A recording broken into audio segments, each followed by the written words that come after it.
আসসালামু আলাইকুম। দেশি মুরগি রান্নার জন্য পরিমাণ মতো সব মশলা রেডি করে নিয়ে মাংসটা ভালোভাবে কষিয়ে অর্ধ কষানো হয়ে গেলে আলুটা দিয়ে মাংসটা পুরোটা কষিয়ে নিয়েছি। তারপর গরম পানি দিয়ে এভাবে নেড়ে চেড়ে খুব ভালো করে সিদ্ধ হয়ে আসলে আমি কিন্তু সবজি এড করব।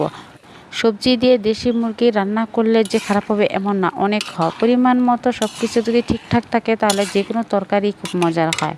তরকারির স্বাদ নির্ভর করে মূলত কষানো এবং কি পরিমাণের উপর। এদিক থেকে চান্দা মাছ খুব অল্প আছে, সুন্দর করে ভেজে নিয়েছি। তরকারি তেলানির জন্য আমি পেঁয়াজটাও করে নিয়েছি। এদিক থেকে ভাতটাও আমার রেডি হয়ে গেছে, তো আমি ভাত খাওয়ার জন্য রেডি করে নিচ্ছি। তো তরকারিটা দেখতে যেমন সুন্দর, খেতেও কিন্তু মাশাল্লাহ। সবজি দিয়ে দেশি মুরগি রান্না দেখতে যেমন সুন্দর হয়েছে, খেতেও কিন্তু দারুণ।